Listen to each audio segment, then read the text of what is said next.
Canada, United States, and everybody around the world watching this who cares about commerce and finance and taxes. This is the Tax and Money Show, episode number 49.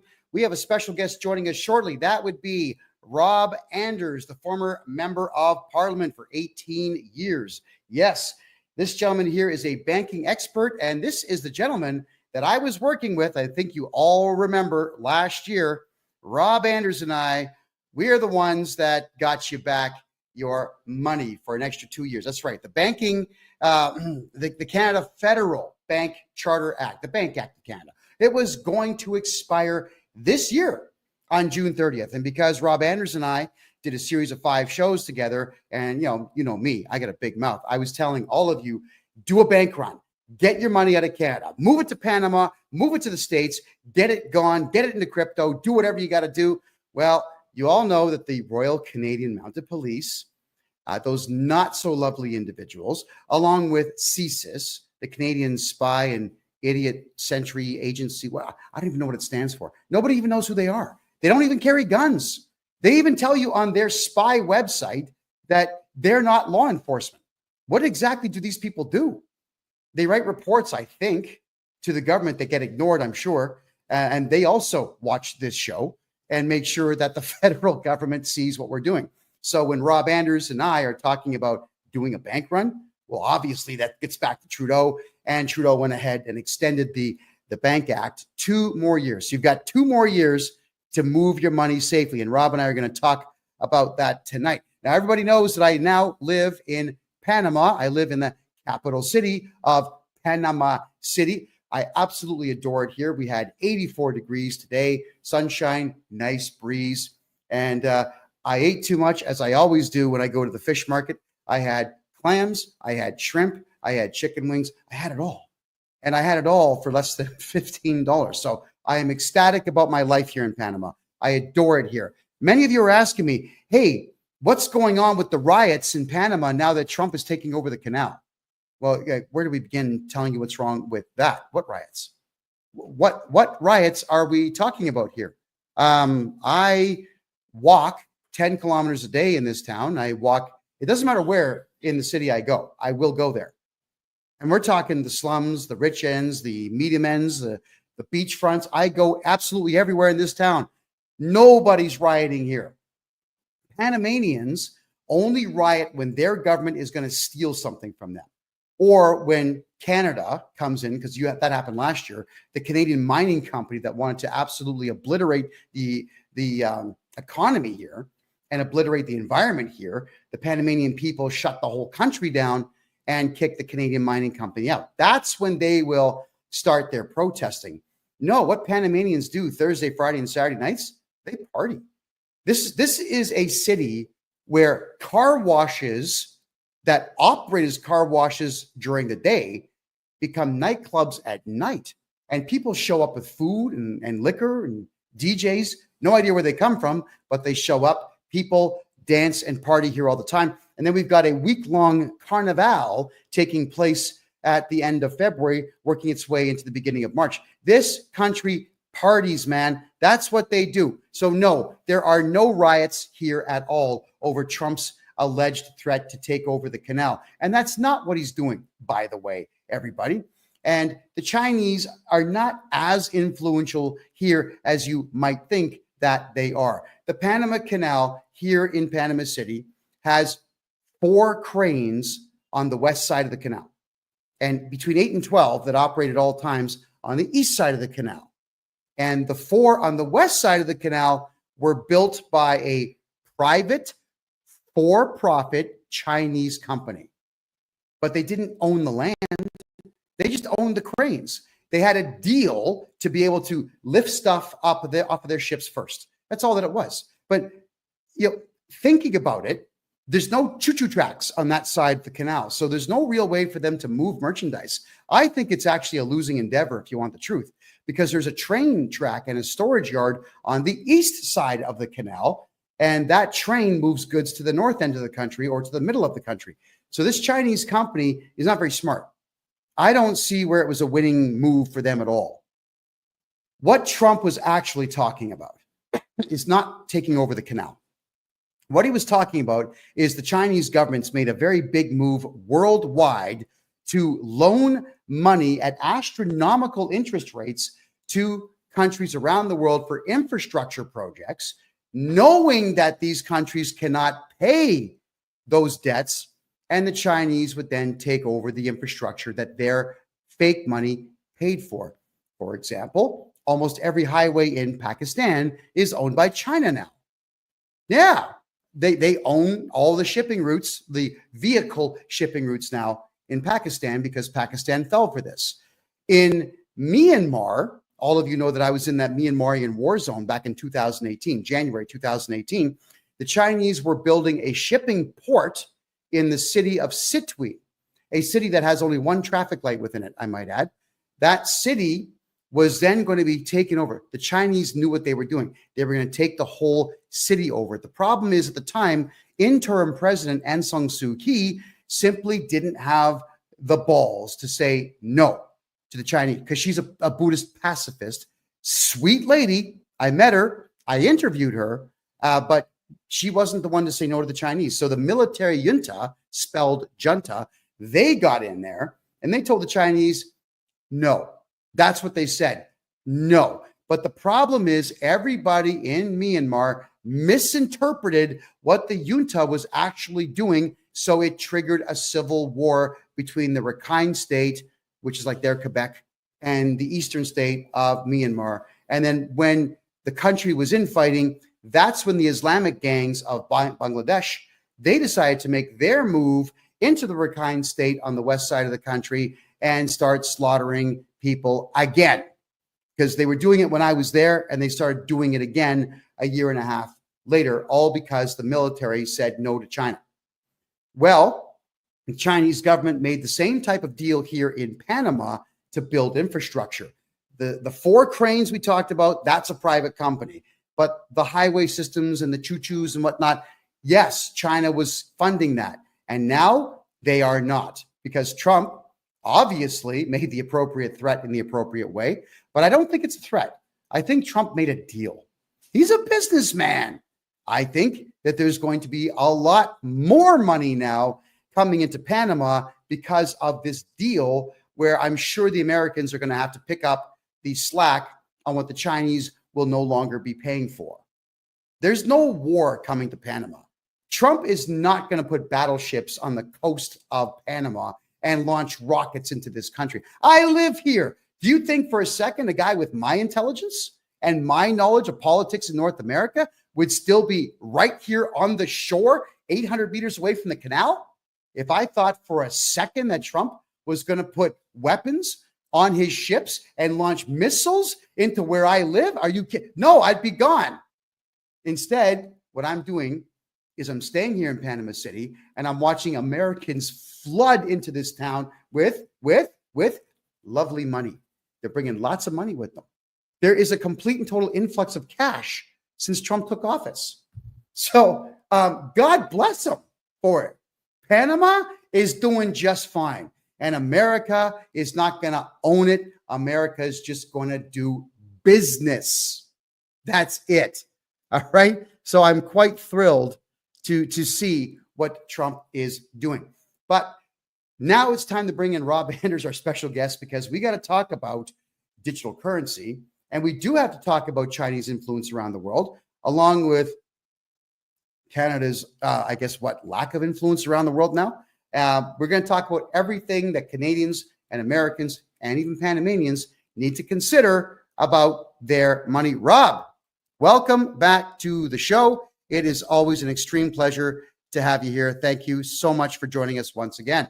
Good to see you, my friend. Well, tell everybody who you are and why they need to love you as much as I do. Go ahead. Was a member of Parliament for 18 and a half years in Ottawa, representing Calgary West. And I think I've taken it upon myself to learn what I can about central bank digital currency. And it's not good. And the more I learn, the less I like.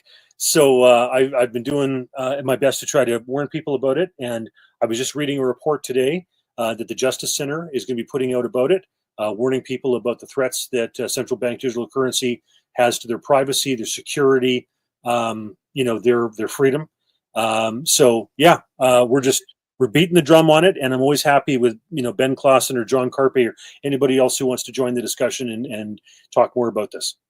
All right, so we're going to cover crypto throughout the course of the show. You worked with the Minister of Defense in Canada for a while, is that right? Several of them, sure.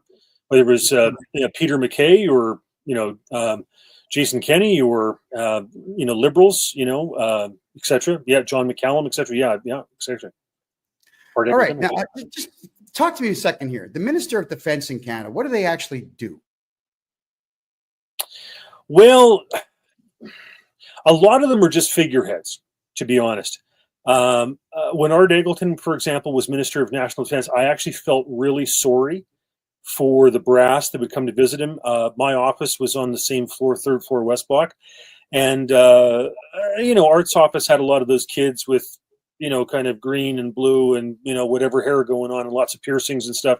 And I would see all these, polished brass military guys, shine shoes, the whole 9 yards, coming in, and they had to do presentations to these kids. They were obviously woke and progressive and liberals and all that type of stuff. And I thought, those poor bastards, they've probably served 20, 30 years, whatever, in the military, and they have to come in and report to these as their civilian oversight. I thought, dear God. So some of them are kind of figureheads. John McCallum was actually a minister at one point. If you can believe it, he was actually giving away plans for our Canadian warships. We have the most advanced ship we have in the Canadian fleets are frigates, and they are so EH-101 helicopters can fly on those things and drop sonar buoys in the water so that Canada can help with regard to anti-submarine warfare. Yeah, it's the fastest ship in the fleet. It's the most sophisticated in terms of its listening devices, etc. And they have this thing, a claw, that captures the EH-101 and then hauls it into protection so that it's protected from the inclement weather, especially in the North Atlantic with the sea salt and everything else. McCallum was touring a Chinese admiral around, and the admiral said, "Oh, that looks interesting. We'd like that." It was a uniquely Canadian design. He just gave it to him, and then people have been talking about how the Chinese military was practicing in the Canadian Arctic or had arrangements to do so. Well, that goes back to John McCallum. You think about it. China's got cold areas. They got places up in the north, Manchuria, etc. Up, against Nepal, Tibet, etc. But they don't need to practice winter warfare in Canadian Arctic, And obviously, when they wanted to buy that mining company that was up with its own mainland access, type of thing where they could have a base up there. Like, it's just insanity. Some of the things some of these ministers have done to compromise our national security. I could go on. Yeah. So, okay. Well, I'm sure that you could, but it just seems like our defense ministers have been complete idiots, fools, and don't know what they're doing. They know nothing about military tactics, probably never served in the military. And then to make a deal with the Chinese saying, "Hi, guys, come on over to our harsh climate and our harshly trained soldiers who are there specifically to fight in this weather. We'll teach you how to beat them in the very same weather." Wow. Why would they? Why? The amount of subversion that has gone on in Canada, whether it's with regard to the military, Canadian Border Services Agency, the CRA, etc., with regard to China, politics, you could look at the BC legislature, you could look at the federal politics. It's disgusting the amount of stuff that's going on with that. Yeah. So I'm just wondering, is there maybe any precedent that could be set by making sure that we put somebody with real military experience into that role? Well, that's part of the problem in Canada, is that so few of our elected representatives actually have any military background. Like in the United States, many more members of Congress and the Senate actually have military backgrounds in service, but in Canada, it's sadly lacking. And, I don't even necessarily have to have somebody with a military background, but they have to kind of get it. They have to understand national security. They have to care. Like the guy in McKay's office who was the best, his wife is now retiring as an MPP in Ontario, Lisa MacLeod, was Joe Varner. Joe Varner, when he worked for Senator Forrestal, did amazing counterterrorism work, produced these beautiful summations of kind of counterterrorism and terrorism activity around the world. I used to get those and read through those. And he was the guy that was coordinating those Halifax summits that Peter MacKay would put on in terms of North American security. So hats off to Joe Varner for his service to the country. All right. So I think the correct answer to my question is the Minister of Defense does nothing except commit high treason. I think that's what I heard.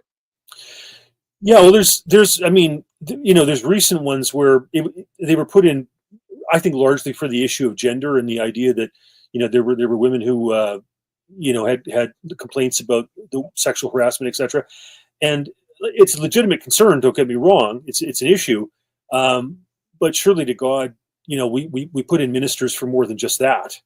Like the Canadian military or the American military, any military for that matter, should have to deal with more than DEI and gender issues and transitioning and whatever. I mean, if that's the biggest issue, we're in deep trouble. Yeah, and none of that makes money, by the way. So that's the biggest problem. It costs a lot of money. It doesn't make money. All right. So you're somebody who is very seasoned in politics in North America. So I just want to get your take now on the Trump election with him in office. You're also kind of an economist. You're definitely a banking expert. Is this good for North America and I guess the Western Hemisphere in general? Go ahead. Well, okay, so Trump is in a war in a sense with China and BRICS. You've got these countries, whether it's Brazil, Russia, they say India, but I think India is actually hedging out of it. China, South Africa, etc. They're trying to challenge the U.S. dollar. And I'm not saying the U.S. dollar is perfect. They used to have 20,000 tons of gold. Now they're down to 8,000. But it's still the cleanest shirt in the laundry pile.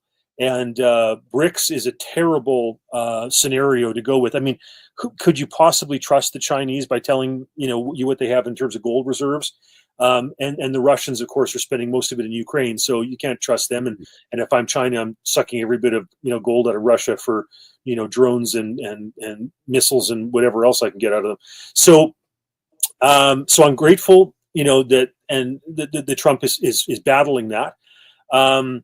My only worry that I have, my concern there, is I would not like to see the United States adopt the Fed now or a central currency, or even to limit the amount of cryptos that are out there so that effectively it becomes a central bank digital currency. So I do worry about that a little bit still.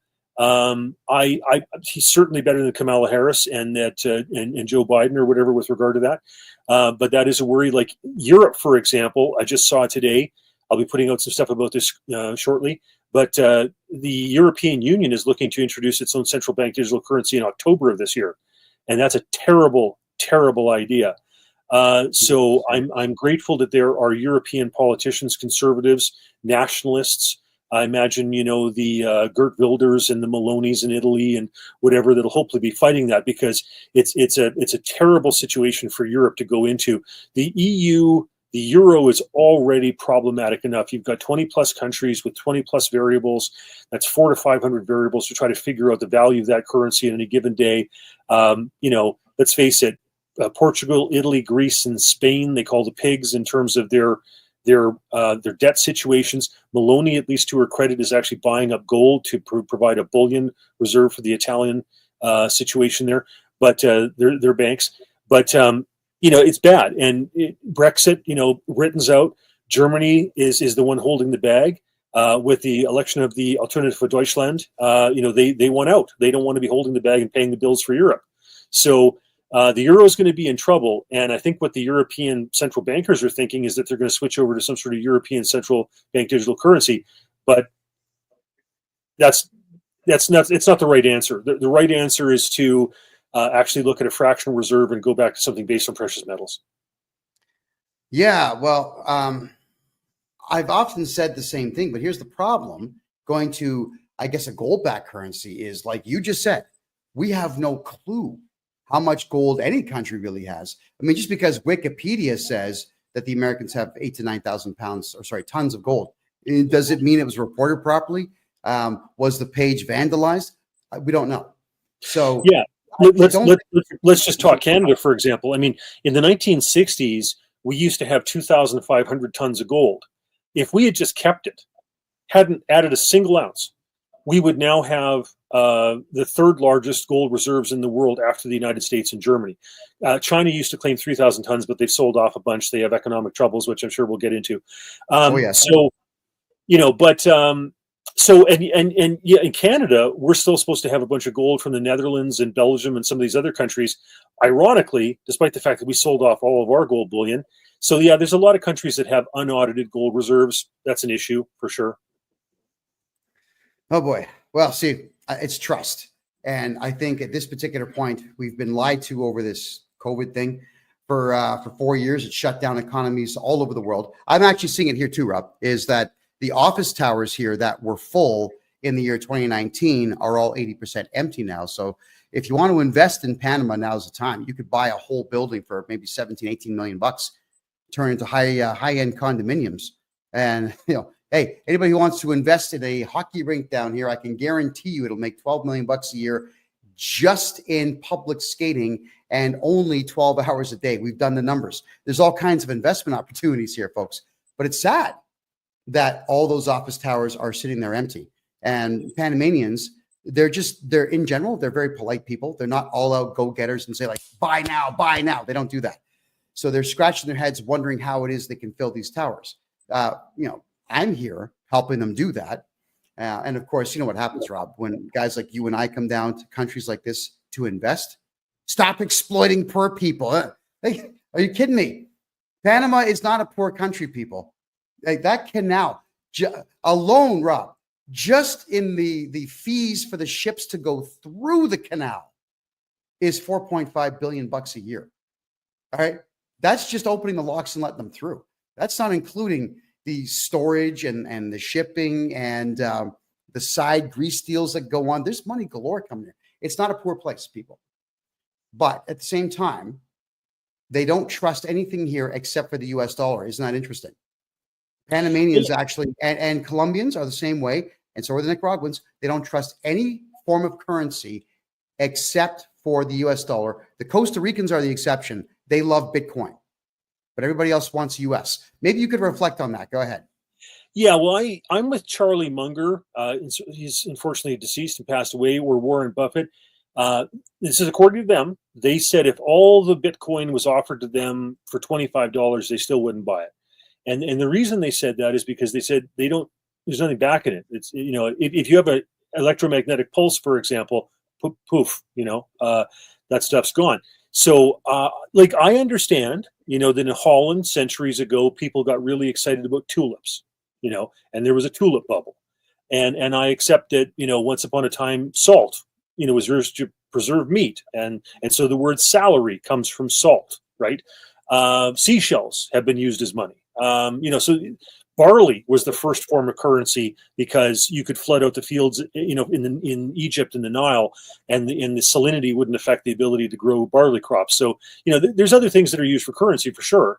But, it's hard to beat gold or silver or oil. We basically had a petrodollar since 1971, 72. Those are real. Copper. The Roman Empire had a copper coin, and of course we've had copper coins. So that stuff's all very tangible. It's got thousands of years of track record. Hard to beat. All right. Well, I can say this, that with Latin Americans having so much faith in the US dollar, and now with Trump in office, the Japanese are happy. The Italians are happy. I can tell you that the smart Panamanians are happy. So everyone's happy with this. I honestly think we're going to see quite the spending spree taking place, especially in a place like Panama, where retail, it's the culture here. There's more retail stores here than I've ever seen anywhere else in the world. And they're all throwing down greenbacks and they all absolutely love it. But I do want to talk about China here, because everyone's saying it's World War III because of China. I'm saying, well, hold on a second here. The Chinese are not going to send nukes. They don't have enough to be as big a threat to the United States as they would like everyone to think that they are. No, it's going to be an economic war. But I'll tell you what I'm thinking here on China. You can tell me if I'm right or wrong. Is they have a problem with their infrastructure projects. They're building them like garbage. They're actually, they call it tofu construction, where they're actually mixing gypsum and cardboard into concrete mix. and there are people leaning on walls, and the walls just give up. They just give in. And entire floors in buildings are just collapsing downwards because there's no rebar in this garbage concrete they're using. The Three Gorges Dam, which it has so much water weight behind it, it actually slowed the planet down by 0.0000001 second. That's how much weight there is behind that dam. And it's bulging in the middle. They didn't build it properly. Their EV sales are down, and nobody wants to buy these things anymore because they're all catching on fire. China has built 5 cities inside their country and 1 in Malaysia. Nobody lives in these cities. No one's moving into them. So you, sir, as a banking expert, maybe you could tell us what you think is going on with China with all these problems. Yeah, well, some very tangible things. First off, rioting. China has an incredibly repressive system, but people can't get their money out of the banks, right? So that's a huge hallmark of economic problems. One of the ways that you can figure out just how bad central bank digital currency is and all the manipulation behind it and everything else, just look at the Chinese digital yuan. It is by far the most advanced, comprehensively used domestically, central bank digital currency. And what you look at there is the Chinese would rather have a home in Shaughnessy in Vancouver sprouting up weeds than they would have their money in a bank in China, because they can't trust their government. It'll expire. Literally, if you complain about the government, you can't travel, get a bus ticket, a train ticket, a plane ticket. They can seize your pet, for God's sakes, if you're not, complying with their social credit stuff. So it's insanity. So people are desperate to get their money out of that system. And yeah, the corruption in China probably beats the corruption in Russia, and that says a lot. And so, traditionally, the reason that the Han rose, that the reason that the Chinese culture rose, was because they had to deal with the flooding of their various, Yangtze and Yellow Rivers and everything else. Arnold Toynbee talks about this in terms of the study of history. And so that's what forces the Han to really kind of rise above, because they have to deal with this flooding issue.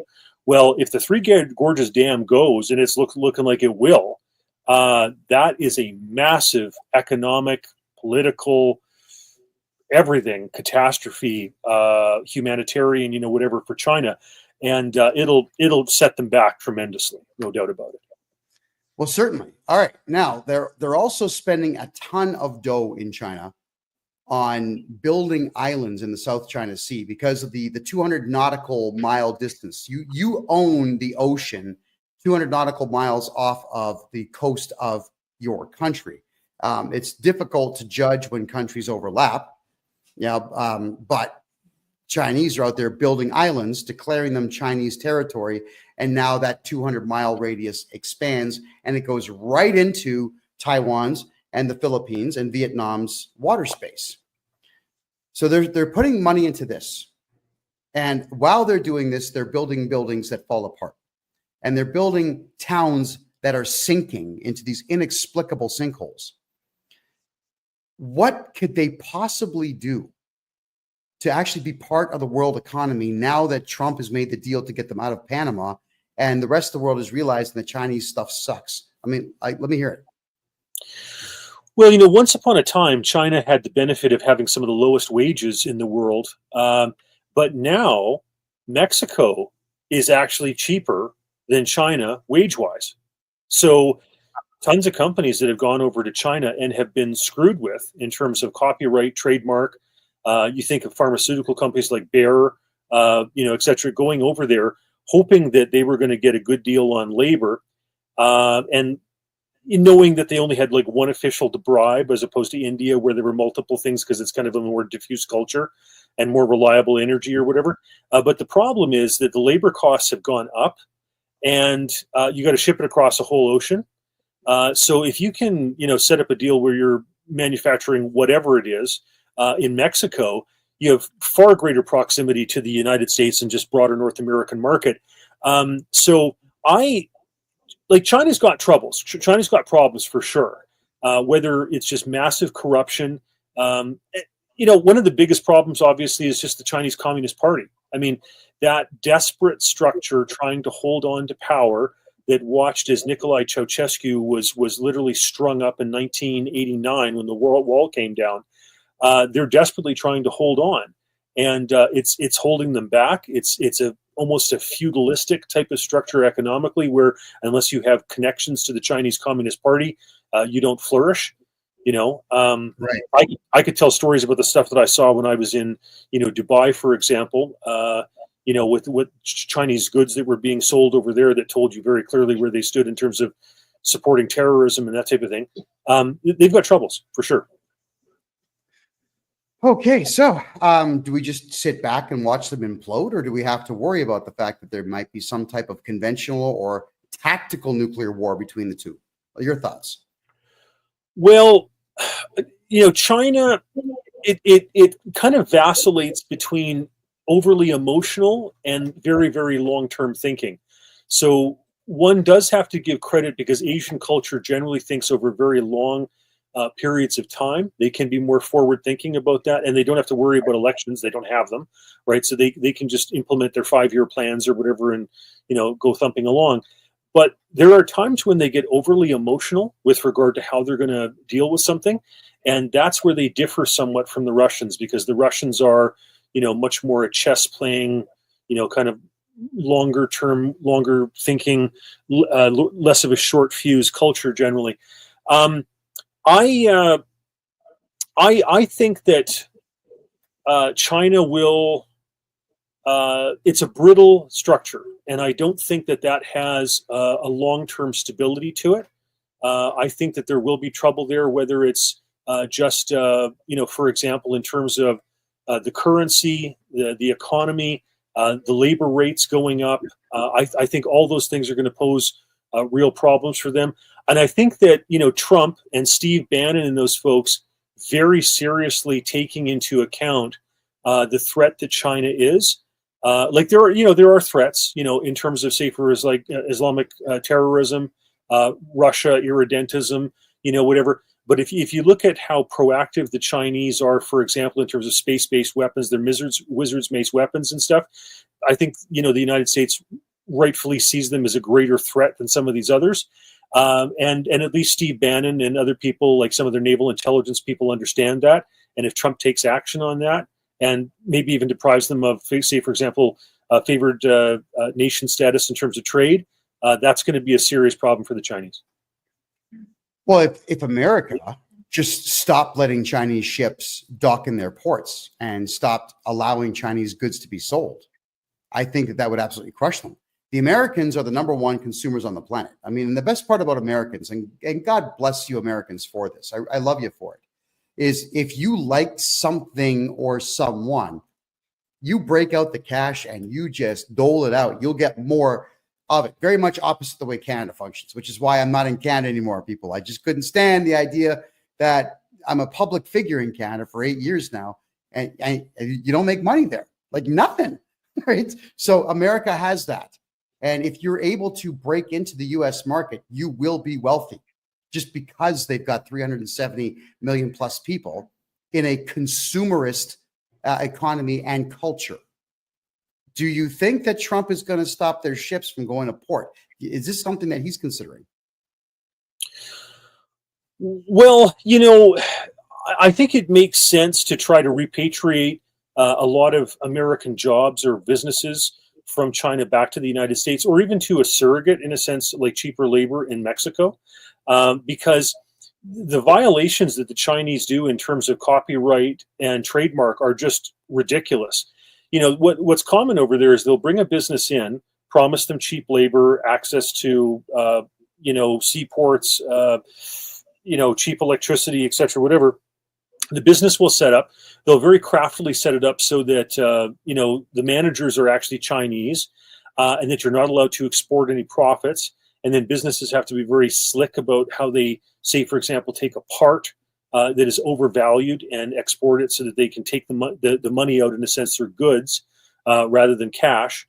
And then the Chinese eventually just go ahead and steal the trademark and the copyrights and whatever patents, and then just start producing stuff across the street which is undermining, these various things that might have a technological or pharmaceutical or whatever edge.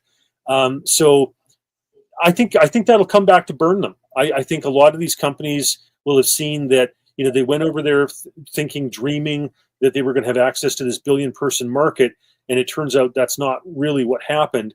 I think the country that understands that the best is actually Taiwan, because Taiwan has long time romantically thought of itself as the real China, and they thought that by using their money and their smarts and their advantage with regard to, say, for example, microchips, they were going to be able to, in a sense, invert and overthrow Chinese communism to make it more like them.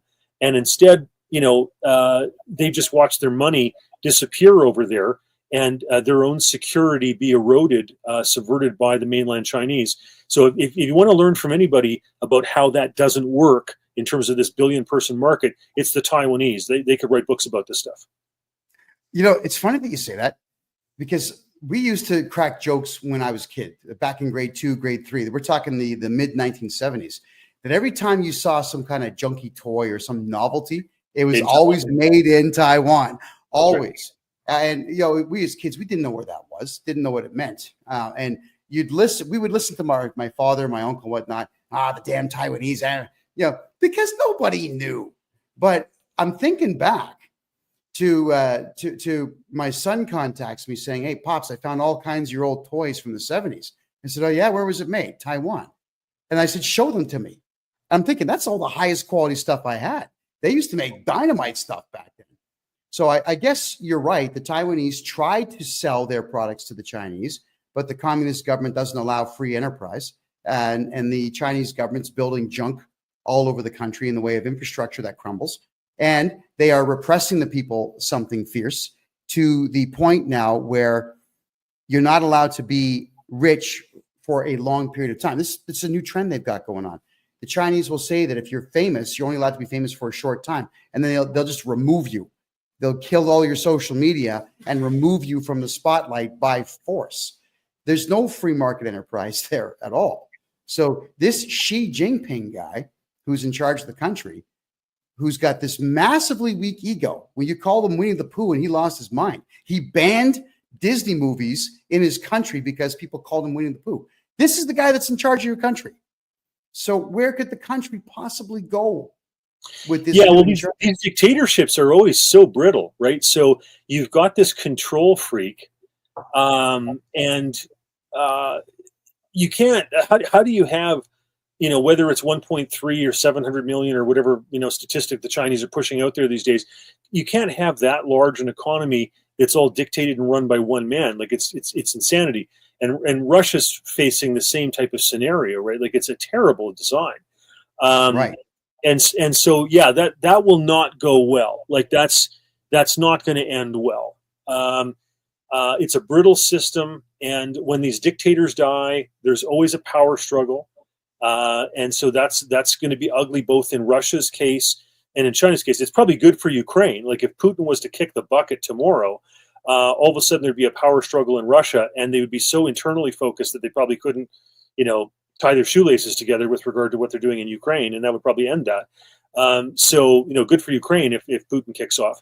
But yeah, both those countries. And here's a problem for us: is if you have a Russian banking crisis, a Chinese banking crisis, which they're both well set up for. People demanding, to get their money out of the Chinese banks, the digital yuan not doing very well, causing problems. The Russian economy, the ruble crashing below a penny American type of thing and keeping going south. If those credit systems fail, the worry is, will it cause a ripple effect across the rest of the banking system? That's a problem. Well, how far do you think that ripple would go if the Chinese one doesn't do well or the banks crash? What happens to the rest of the world's banking? Well, okay, so let's look at this. Let me talk about currency and monetary policy just for a second. Sure. About that. So here's a problem, folks. There's inflation.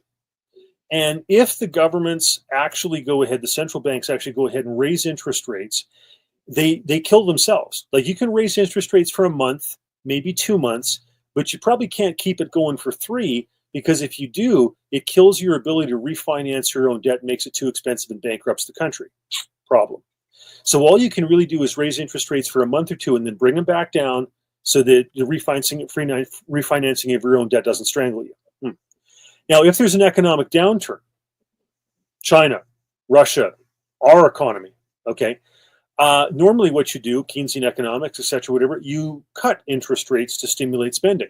Problem is, if you cut the interest rates, nobody buys the bonds and the treasury bills. So they already have a problem, both in the United States and other countries. The governments are buying their own debt instruments because right now the markets aren't fully taking them up.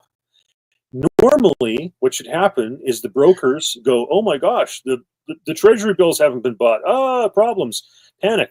But instead, the governments step in to buy their own debt instruments. It's insanity. So in that case, they don't have the power to cut interest rates. So you can't raise interest rates like Paul Volcker did when he was chairman of the Federal Reserve in the United States to fight inflation. And you can't substantially cut rates because nobody's going to buy the debt instruments. So the only option you have is to go ahead and deflate the currency, is to go ahead and or inflate, depending on how you look at it. And so as a result, all you do is print money. And when the United States pulled off the gold reserve in 1971, up until 1980, in that decade, the purchasing power of the U.S. dollar shrunk by 75%. So what you could buy in it basically went down to a quarter, right? So the value of your dollar in 1971 was value of what you could buy for a quarter in 1980. And that's what not just the United States is facing, not just Canada, but most of the countries in the world are facing that. And that's the reason why people are seriously looking at gold and silver and other things, because the only option these governments have is to inflate and print money. Yeah, okay. And we've seen jihadi Justin Trudeau do that.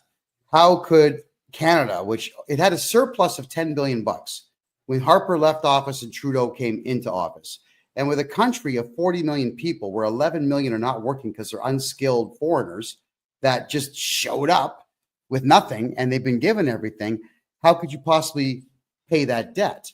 So the Canadian government, like many governments, is just printing cash. You know, Rob, what's terrifying about that is after World War I, I've seen all the archive photographs where children would break into banks and grab all the cash that was in there, not to spend it because it had no value, but to make forts out of it, to play with it like it's Lego. There's look it up for yourselves, everybody who's watching right now. Just jump on Google and look up German children playing with Deutschmarks as toys, because it was a million marks had a penny value by the time the war was done, because they just kept printing it. The Canadian dollar is doing the same thing. So now let's talk about Trump versus Canada here. There's so much Canadian money floating around the world, not inside the Canadian economy. Do you think that Trump has considered that? And if so, what plan does he have for that? Well, Canada's got nothing backing its currency, right? Like, we have no gold bullion reserves. We're one of 12 countries in the world that has absolutely nothing. And we had, like I said, a strong financial position, even stronger than there was vis-a-vis the United States probably in 1960.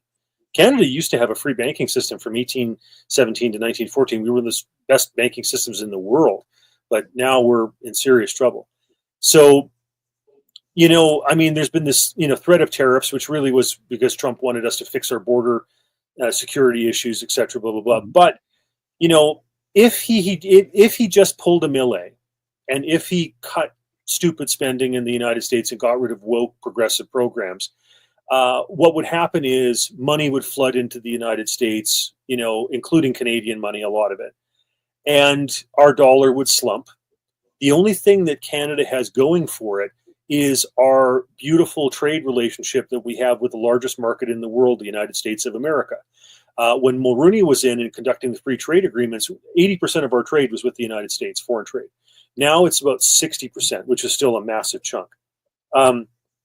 If there's anything that threatens that, that's the only thing we've got going to prop up the Canadian dollar. That's it. So, if the Canadian dollar really fell into a slump and that trade relationship went south, or we had just a tremendous downturn in our economy, all Trump would have to do is say, well, listen, Canada, I'm willing to let you swap out Canadian dollars for American dollars. And if that dollar keeps on dropping, there's a lot of Canadians that say, done. You know, like the I'd be at the front of that line, Rob. Really, yeah, the front of that line, I would be there. I've had discussions with some of my intelligent friends about this, and I'm just going to run through like the mistakes that Canada's made over the years. Okay, and it goes back a long time. So, you know, we used to have, for example, the Winnipeg Grain Exchange was actually bigger than the Chicago Mercantile Exchange. But what did we do? We went ahead and centralized it, created the Canadian Wheat Board, bought wheat off of farmers for below international market value, and sold it subsidized to China through Canada Steamship Lines, Par Martin's, you know, the Martin family's company, okay, with a monopoly contract on that. Foolish. Killed a perfectly good grain exchange that would have, you know, potentially been bigger than the Chicago Mercantile. Insanity. We created the Canadian Broadcasting Corporation, which employs 50% of all the radio and television journalists in the country. You know, effectively kneecapping the ability to have, you know, a lot of private sector do a lot of that type of stuff, etc. Then, for example, you know, we gave up on the Avro Arrow, and a lot of those engineers went south to the United States. You know, we were sold at the time at the idea that, you know, it was intercontinental ballistic missiles and long-range bombers weren't necessary. Well, long-range bombers are still around, and we lost that key sector of the economy. You know, we could have been a nuclear power. We had a Minister of National Defense, Doug Harkless, and wanted Canada to be in that realm, and instead we chose to play pacifist with regard to that. We had, like I said, the gold reserves in 1960; those have all been sold off. We elected a communist sympathizer like Pierre Elliott Trudeau, and his son's not much better. You know, we've had all these left-leaning, you know, kind of prime ministers, etc. And then, you know, we had this opportunity with oil and natural gas to sell to Germany, Japan, South Korea, you know, all these countries. And what did we do? Kill pipeline after pipeline because of woke environmentally, you know. So we've set ourselves up for failure in so many ways that we could have been an economic powerhouse. But instead, every single time, every one of these, you know, instances that I give you over several decades, we've literally undermined our national sovereignty. Something I can say to that, Rob, is, you know, that I lived in the United States for almost 5 years in my 20s, and I've been to 12 different countries looking for business opportunities. I can tell you this, out of all the countries I've been to, including Thailand and Myanmar, Canadians have the least amount of business acumen. Everybody around the world wants to get products in the store, get the price tags on them, get them sold, get them out, bring more in. It's this revolution of goods. It is this hunger to bring it in, sell it, get it out, get more in. The Canadian way of doing things is, oh, hey, everything kind of just arrived yesterday, so yeah, we'll unpack it tomorrow. And tomorrow shows up, oh, wait, hey, Leaf game's on. That's what happens. Canadians are not hungry. They're not eager to go and make money. I'll give you just a very simple example of what I'm talking about. You want to talk about lack of business acumen. There are a lot of Canadian podcasters who, post-COVID, are doing quite well, where they've got over 100,000 subscribers. I, as you can tell here, I'm a Canadian tax expert. I do a lot of taxes for a lot of people and get them back a lot of money. And I want to advertise on these Canadian podcasts, a 30-second commercial at the beginning of their shows. All of them said the same thing. Nah, we don't take advertising. We don't want to appear like we're some kind of conglomerate. Are you kidding me? Well, what are you doing it for? Why would you spend 40 hours a week having a podcast and collect no money? Do you think somebody cares that you're not taking money for what you do? That it's the whole country thinks like this. So that is why Canadians are not taking advantage of and exploiting their own natural resources. Potash, diamonds, golds, copper, nickel, phosphorus, oil, beef, fresh water. You know, and Canada produces so much electricity that we actually have to pay the Americans to take it from us and put it into their grid. We don't even know how to make money on producing too much electricity. So I can't be in Canada because I cannot be around that type of thought process. That thinking is why everyone's broke. So everyone wants to blame Trudeau. My life sucks because of Trudeau. Well, did you look in the mirror? Do you think like an American or a Chinese businessman. Hunger, money, now, money now. That's how I think. I'm talking like Kevin O'Leary now. I want to make money. Everything I do has got to make money. I have not been on a date with a woman for a year and a half because it costs money to do that. I'm not making money when I'm wasting my time having these conversations. But Canadians don't think this way. So they're in a lot of trouble. And that is the only concern. And you can reflect on this one now. My only concern, if some Canadian provinces join the USA, will that crazy non-hunger for success begin to rub off on the Americans? Go ahead. Well, the Nixon administration did a study during the Quiet Revolution in Quebec in the 1960s and figured out that what they really wanted was a land bridge to Alaska. And you can understand that. Sarah Palin, I've talked with, she had to literally drive through Canada all the time, going back and forth to her state type of thing, which, we're grateful to have her visiting, and buying gas and whatever, and, all that stuff. So I understand that. Alaska and Hawaii were admitted as the 50th and 49th state in 1948. Their financial position, there were people in Alaska who didn't want to become the 50th state. And the reason they didn't was because at that point, Alaska was a territory. It was a protectorate, like a Guam, like a Puerto Rico, like the American Virgin Islands, like the Philippines used to be, like Panama used to be. And so the upside of that was that nobody paid federal income tax. The only people who did were the ones who worked for the federal government. Nobody else did. So you imagine if all of a sudden you shave 20%, 22%, whatever off your taxes, pretty sweet, right? Yeah. Alberta was in a situation under Ralph Klein where we had an MLA for Calgary North Hill, Richard Magnus, who was proposing that we eliminate provincial income tax. It's now sitting around 10%. It's still one of the lowest in the country.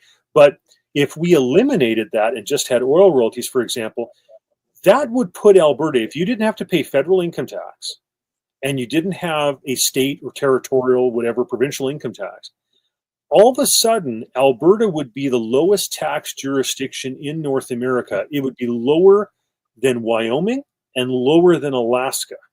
Money would flood into the province of Alberta. So, there's a lot to be said for that because Albertans overpay in terms of equalization, billions and billions of dollars. We're owed by the federal government hundreds of billions of dollars in terms of our overpayments for Canada Pension Plan and everything else. Alberta would become the per capita wealthiest jurisdiction in North America. It's pretty compelling. Well, I guess I'll just put this up saying to President Trump or anybody working for the Trump administration, could you maybe consider making Alberta a state, or better yet, as Rob Anders just said, a protectorate? Because Alberta is a beautiful province and should not be part of Canada any longer. There's no reason for it to do so.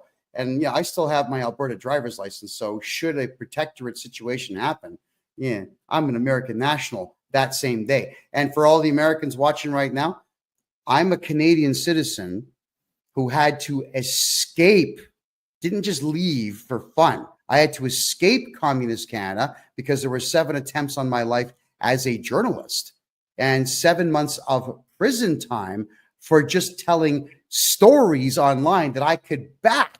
Rob, I did prison time for telling people don't take COVID vaccines. And now the same province, which was Alberta, that locked me up for that, has just come out and said, everybody, there was no COVID. Like the province admits this now. So, I'm just saying that for the Americans who are watching, Canada is pretty bad, especially the provinces of Ontario and Quebec. And if the Trump administration is watching, I would very much love to be an American national because that day I would turn over my Canadian passport and say goodbye forever. There's no reason to be in Canada at all as a Canadian citizen with ambition and drive. And I think there's a lot of Canadians out there who share that sentiment. When you have drive and ambition in a communist country, they'll crush you. They're crushing people in China and they're crushing people in Canada. And when I explain that to Panamanians down here, typically through a translator, they're blown away. They actually say, I want to go to Canada because Canada says there's there's gold on the streets, saying, no, there's death on the streets. That's about it. Your thoughts? Yeah, well, Bjorn Borg left Sweden because the taxes were too high. There's a number of people who've left the United Kingdom because taxes were too high. And Canada is no exception to that. People leaving Canada because they just don't want to put up with the taxes anymore.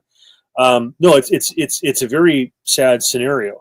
And that's why so many of our entertainers and people who, earn good money for their abilities, their merit, leave Canada and go to the United States because it's just a cheaper tax jurisdiction, and your money goes further. Your purchasing power is more, etc. I mean, you just look at gasoline. There's tons of people who will go across the border, whether it's Point Roberts in British Columbia or whatnot, to buy gasoline in the U.S. because it's cheaper. When I used to travel to Ottawa, going from Alberta out to Ottawa to take a vehicle out there, I would travel mostly through the United States because there were more gas stations and it was cheaper. Oh, absolutely. There's a lot of Canadian border towns where people go to the United States Costco's and do all their shopping there, and they'll stay overnight. It's cheaper to go to the United States, get a motel, stay overnight with your wife or significant other, shop the next day, and go home. Because if it's 24 hours or more, there's no taxes on the groceries you're bringing back in. Right. I was born in Winnipeg, Manitoba. I have relatives in Winnipeg who do exactly that. Go down to Fargo and buy stuff and come back, and it saves them money. How pathetic is your country when people literally drive to another country to shop for milk and bread and butter? That's pathetic. Yes, I mean, look at the price of cheese. Max Bernier was addressing this, for example, during his leadership bid. He was talking about supply management. I remember one time I was in a cheese factory in Ontario. I think it's London, Ontario. It was during the Perth Middlesex by-election. And we put on the little, hats to make sure your hair didn't get anything. And I was asking the guys, I said, so what would happen if we actually had got rid of supply management and allowed American cheese up here? And he said 90% of the Canadian cheese manufacturing would go under because it's been so cross-subsidized with supply management that most of the companies couldn't compete. It's just sad. Like we've literally kind of grown up on a lot of kind of interventionist, subversive socialism. And Alberta, we've been subsidizing socialism across the rest of the country. Quebec daycare is because of the equalization payments that we pay out. The Canada Pension Plan, if Alberta wasn't contributing, we over-contribute by $3 billion a year. We over-contribute to employment insurance by about $300 million a year. We have been subsidizing these social programs and this socialism across the rest of the country, and we were just drunk on oil money and allowing it to happen. I remember Bloc Québécois MPs, when I was first elected in the 1990s, saying, why do you guys put up with this? Quebec does our own thing, and we're not even as economically viable as you are. Why do you do it? They were right. We've been subsidizing the rest of the country with ridiculous social programs and whatever for decades. Yeah, and for our American friends who are currently watching the show, Canada is full-blown communist. It really is that bad. And the vast majority of the Canadian economy is subsidized by the government, which is not government money. It's taxpayers' money. To the point now, America, if you're planning on moving to Canada, I wouldn't do it. I'll tell you why. It's because your tax bill will be up to 73% of everything you make by the time you're paying your income tax, your Canada Pension Plan, employment insurance, provincial income tax. You got regional taxes in some cases. Now you've got property tax, you've got entertainment tax, liquor tax, you've got fuel tax. There is tax on tax. And if you're in the province of Quebec, whatever you buy anywhere in that province, Rob, it's crazy. You buy something in the province of Quebec, the federal government puts 5% tax on that. And then the Quebec government puts tax on top of that taxed number. Nobody can survive. Now, we did income taxes for 605 people last year in Canada. Now, half of that was corporate. And as soon as I put these corporations into a plan, an actual tax-free plan, I can get Canadians to never pay tax again legally. The second that we did that, they all got profitable within 3 months. All of them, completely and totally above board, not just surviving, but actually making money and putting it in the bank. 3 months of no tax. That's how much tax there is in Canada. So I remember one time I was at a kind of a Austrian school economics, Ludwig von Mises kind of institute situation we had here in Calgary, a luncheon.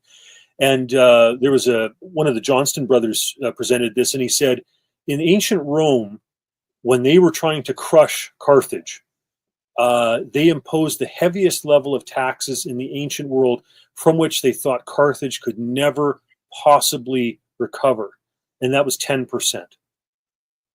And you think how high taxes are in Canada compared to 10%. Alberta has the lowest income tax in Canada at 10%. I think that we should have some sort of constitutional amendment where there can be no tax above 10%. Because if it's good enough for God, it's good enough for government. No. Yeah, 10% is considerably better, but it doesn't change the fact that in the province of Alberta, Rob, you and I had a good laugh about this. I moved to the city of Calgary from Toronto, and I did that in February of 2021. Now, I shouldn't eat Doritos, but come on, man. The guacamole ones, they're the best. All right. A bag of Doritos, the big bags, those big bags of Doritos at the time were $2.99. Now, by the time I left Calgary in November of 2023, that's just 2.5 years later, the same bag of Doritos is $10.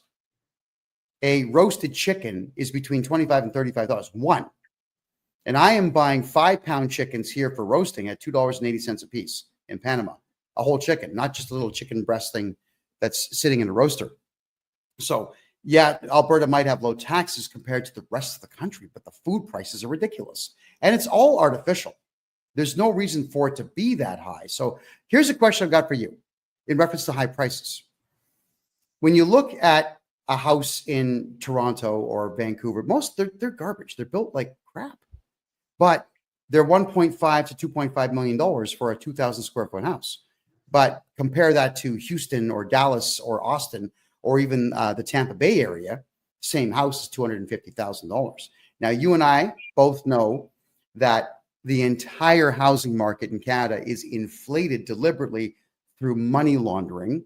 And the theory is that if money laundering was actually made a properly illegal thing in Canada, the entire housing market would tank, and so would the food market. Could I get your commentary on that, please? Yeah, it's been commented on by a lot of people other than myself that our real estate market is ridiculously inflated. You know, the U.S. had a big correction in 2007, 2008 with Freddie Mae, Fannie Mac, and AIG and what have you. And I'll tell you what went on. We had Canadian mortgage companies, banks that were terribly exposed to the subprime crisis in the United States and Mexico, for that matter. And what happened was Mark Carney, along with Stephen Harper as Prime Minister, Mark Carney is Governor of the Bank of Canada, went ahead and took the worst aspects of the Canadian chartered banks' mortgage debts and had them purchased by 3 different entities. It was the U.S. Federal Reserve to some extent, because some of them were American mortgages. Some of them were by Canadian Mortgage and Housing Corporation, and some of them by the Bank of Canada. We would have had bank failures in Canada, but this was all done under the radar. And then when the market settled down, they were, retransferred type of thing. But the Canadian banking system survived the subprime crisis in the U.S. because of that kind of under, the radar subterfuge. The correction that happened in 2007, 2008 in the United States has still not happened in Canada, and that there's a shoe that is waiting to drop.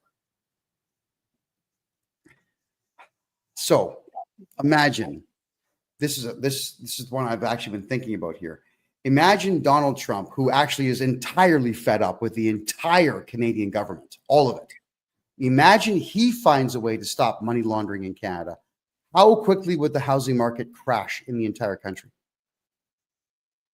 Well, the 2 biggest ones obviously are Toronto and Vancouver. Vancouver, like I said, it's all that Chinese money that is desperately looking to get out from the crazy scenarios of central bank digital currency, digital yuan in China. We would have a major correction. The U.S. probably had, a 30% correction in 2007, 2008. The Canadians, we skated through that. Would the correction be even bigger? Would it be 35, 40%? I'm not sure. Well, I can say a lot of people are going to lose a lot of money. Yeah. A lot of people are going to lose a lot of. And one of the things, and that's what I tell people, that have 100,000, 200,000, 600,000, whatever it is, in GICs, treasury bills, bonds, bank, debt instruments, whatever. Watch out. I saw people come into my constituency office back in like 2007, just before it all went down. And they were facing bail-ins where they were losing this stuff because of the fine print, okay, with regard to bail-in contracts on this stuff. And they were money just pixie dust, eliminating. And I worry for a lot of people in Canada. They don't understand how compromised the system is. It's not a bail-in. It's now a bail. It's now a bail-in. It's not a bailout. It's a bail-in. So in order for those banks to save themselves, they're going to take those depositors' money and solidify their own equity type of thing. And the depositors are the ones who are going to lose out when they read the fine print. And so there's a real storm coming. There's a reason why Warren Buffett has pulled as much money out of the market as he has. He realizes there's a correction coming. Oh boy. So Canadians who have money in the bank, and the money is at the second lowest it's ever been. The Canadian dollar sucks right now. Oh God, it sucks.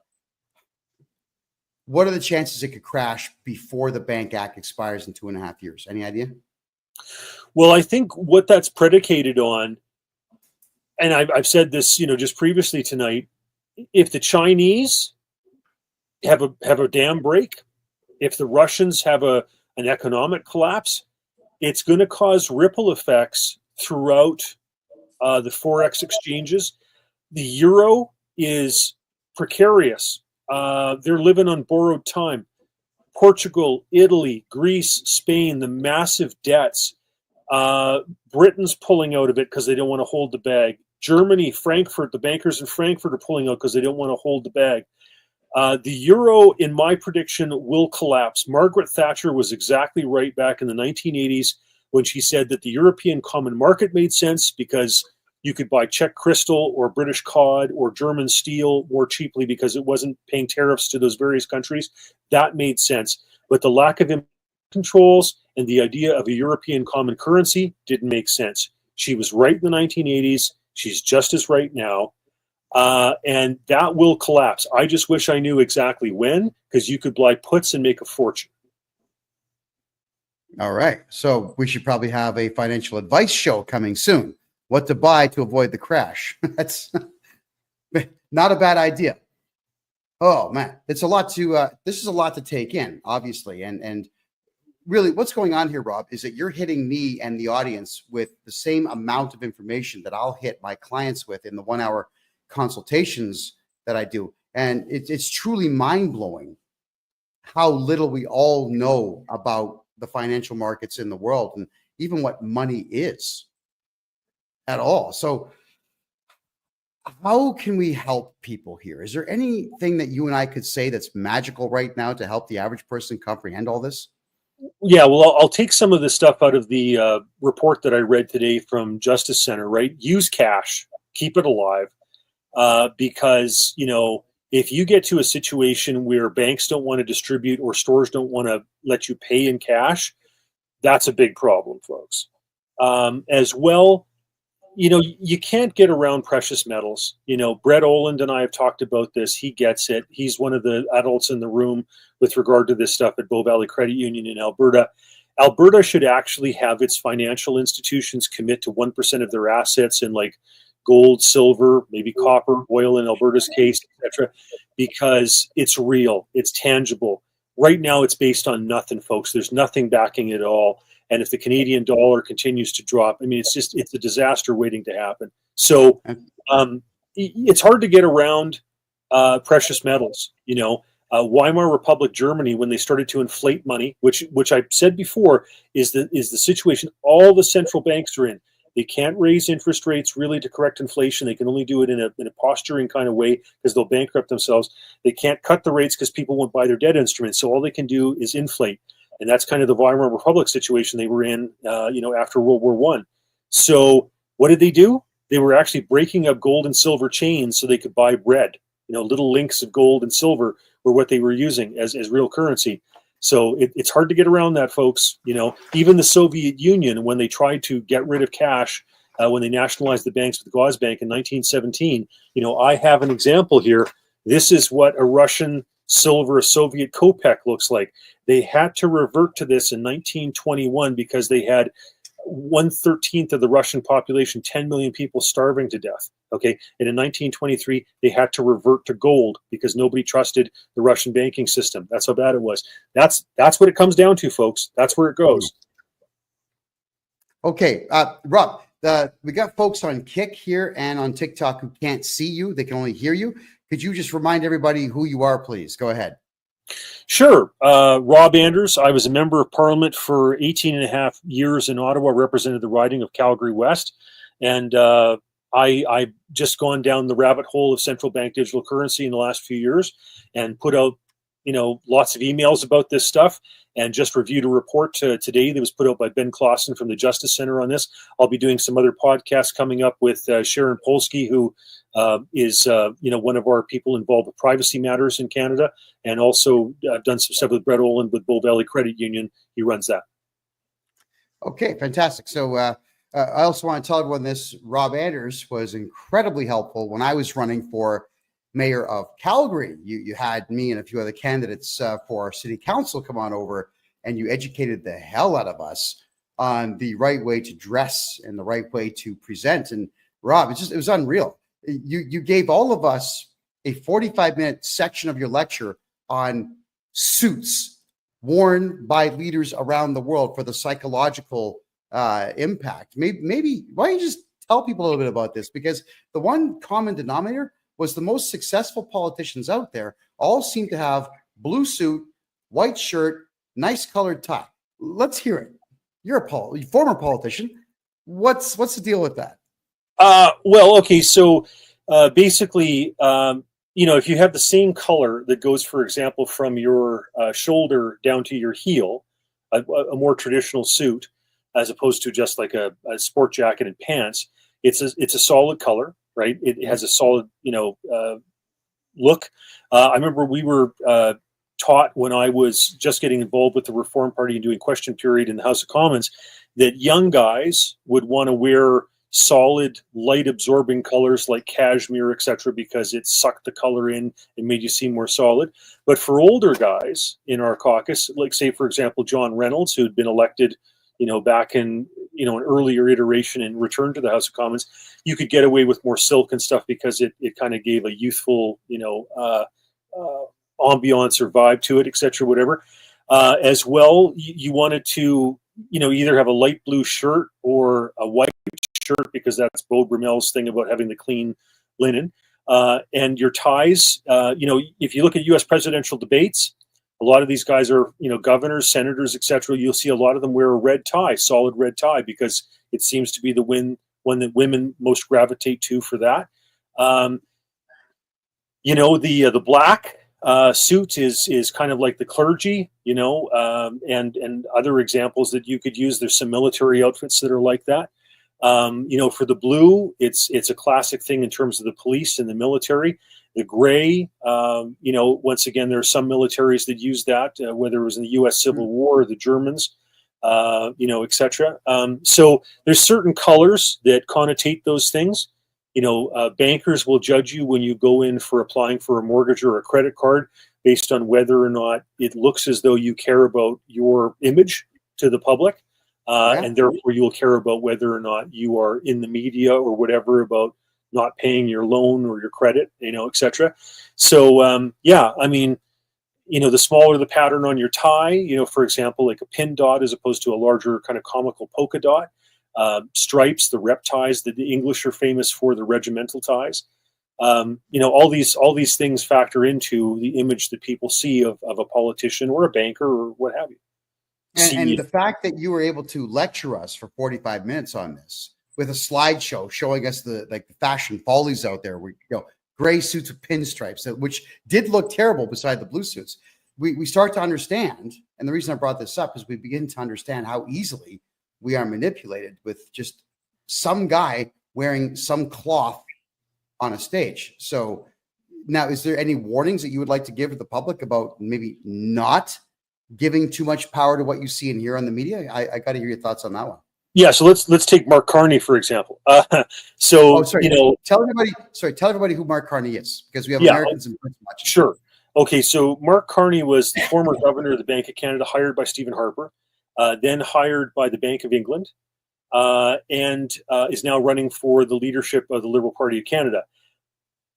Looks decent in a suit, but because of that pedigree, when he looks down the camera lens and says that he wants to spend 150 trillion with a T dollars on green on the green agenda, and people nod their heads and think, oh, well, that sounds reasonable. No, that's crazy. That's insanity. That's 100 times the Canadian national debt. It's over 4.5 times the size of the U.S. federal debt.